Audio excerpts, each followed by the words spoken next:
Era o início dos anos 40.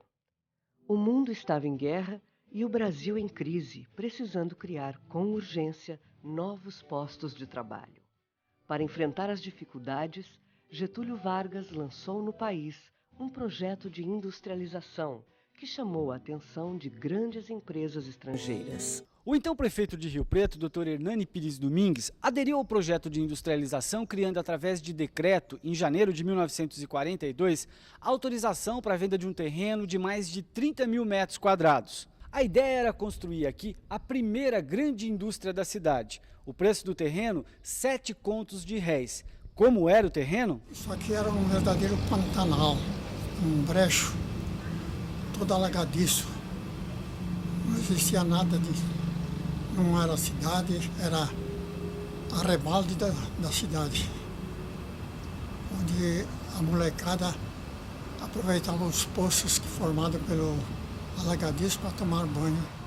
Da festa de inauguração, às 10 horas da manhã do dia 15 de abril de 1944, que reuniu os mais importantes nomes da elite regional, restam 2 recortes de jornal: a lista de presença, um anúncio publicitário de página inteira e muitas histórias.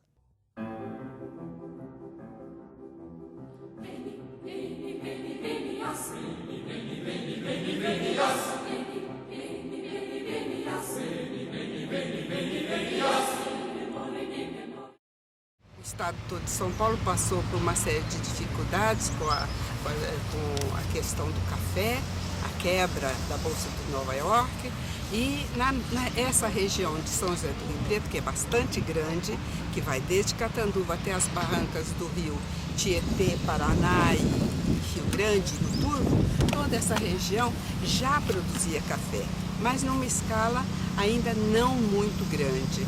E a produção era feita simultaneamente com outros produtos agrícolas e com a pecuária. Então o Rio Preto conseguiu levar esse período de dificuldade com uma certa tranquilidade.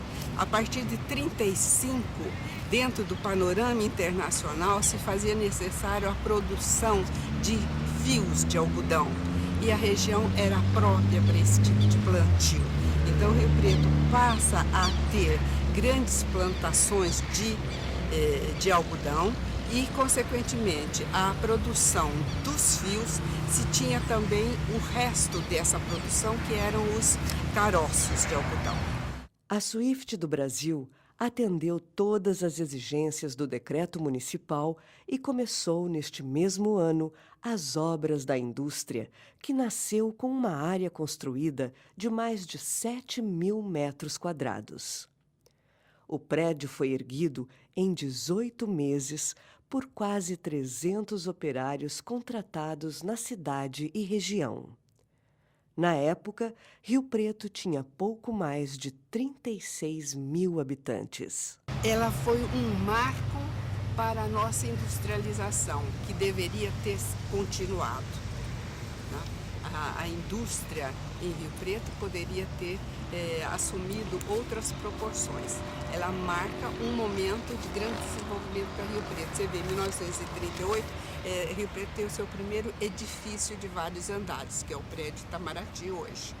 Tem os seus cinemas de vários andares, o Cine São Paulo e o Cine Rio Preto.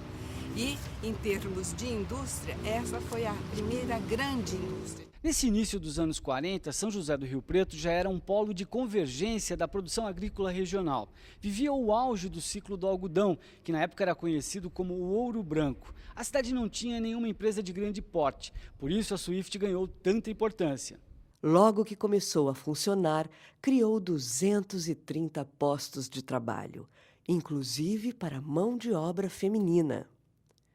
A indústria que produzia óleo do caroço do algodão trabalhava em 3 turnos de 8 horas. Seu João Gonçalves, que trabalhou na caldeira da empresa por quase 5 anos, ainda guarda a carteira de trabalho e muitas lembranças. A Swift deu muito emprego para muita gente. A gente tem saudade, né? Tem, porque a gente trabalhou aqui e foi muito bem. E a gente não tinha nada que reclamar, né? Eles tratavam a gente bem aqui, os chefes, tudo. O óleo produzido em Rio Preto seguia de trem para outra base da empresa em Campinas, onde era refinado e distribuído no mercado nacional. Depende da produção aí, saía 2, 3, 4 vagão, ia para Campinas. 26 a 35 toneladas cada vagão. Nos anos 40, trem era sinônimo de velocidade e aventura. Naquele tempo a estrada de ferro não era calçada, era toda cheia, os dormentes eram todos encobertos por terra. Então, com a velocidade do trem, que trazia aquela poeira imensa, e a gente não podia viajar com as janelas dos carros abertas, tinha que ser fechado, né? E mesmo assim a gente usava um guarda-pó, uma capa cobrindo a roupa para não sujar, mas de nada adiantava porque a poeira era demais e sujava mesmo. E além disso tinha as fagulhas das chaminés da Maria Fumaça que entrava pelas janelas dos trens e fazia o furo, queimava a roupa da gente com certos furos, estragando a roupa da gente. Então a gente, para evitar, usava essa capa que chamava de guarda-pó. Com o 4º ano primário, seu Deoclésio Batista entrou na empresa como ajudante de mecânica e saiu como gerente da unidade. Sem falar uma palavra em inglês, ele se comunicava com os donos estrangeiros através de mímica e montava as máquinas olhando os desenhos dos manuais. Ficava olhando para desmontar as máquinas. Para desmontar e montar não é fácil, não. Tudo, aqueles parafusão, aquelas coisas, para pôr as pecinhas tudo no lugar, vertical, horizontal.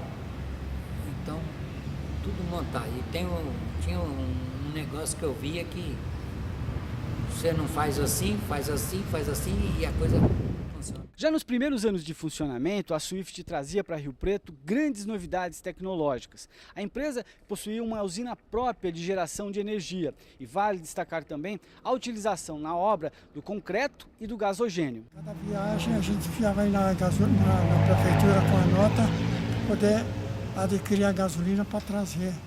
Por isso é que nós lançamos mão do gasogênio. Não só nós, como outras firmas também lançaram mão do gasogênio, né? Porque a gasolina não era suficiente. O primeiro concreto usado aqui na cidade de Rio Preto foi usado pela minha família. Ninguém conhecia. E até quando se construía a laje, para se demolir o assoalho que escorava ela, a gente tinha medo de tirar o escoramento de medo de que caísse a laje. Mesmo com tantas novidades, a Swift também foi atingida pela crise mundial no pós-guerra e fechou as portas pela primeira vez em 1949. Ficou muita gente desempregada, né? Mas quando fechou aqui, nós, uns colegas que trabalhavam aqui, nós se encontrávamos lá no jardim. Lá nós combinávamos, procurava serviço, não achava. Aí nós combinamos de ir para São Paulo, né? A crise paralisou a engrenagem da Swift até 1951. Quando voltou a funcionar, a indústria diversificou a produção. Além do óleo de algodão A Patroa, a empresa também colocou no mercado o óleo de amendoim da marca A Dona, que lançou um perfume novo na cidade. Quando era amendoim era um cheiro bom, né? Cheiro de amendoim. Mas quando era semente de algodão... Além do cheiro, um aviso sonoro também guiava as donas de casa. Tinha uma sirene aqui, eu que fazia a sirene funcionar na hora de almoço, né? E as pessoas se guiavam, dona de casa sabia que era hora de... Eu mesmo, a minha esposa... No final dos anos 60, a Swift fez 3, 2, 1. No final dos anos 60, a empresa fez uma nova mudança de rota, passando a produzir aqui o óleo de mamona, que era exportado para a então União Soviética. Mas a novidade não conseguiu tirar a Swift da crise. Em 1969, quando a empresa encerrou as atividades na cidade, o prédio acabou se transformando num depósito de grãos. Com o prédio dando os primeiros sinais de perigo, em 82, o CIESP lançou a ideia de tombamento.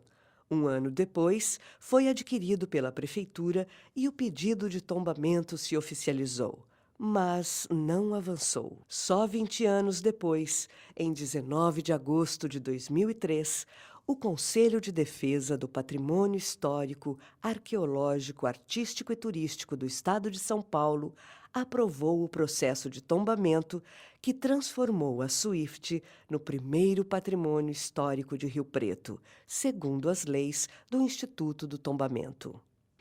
Em 2004, com 60 anos, o prédio da Swift se transformou em Universidade Livre das Artes. Chega aos 60 precisando de escoras, mas ainda está cheio de vida. Brilha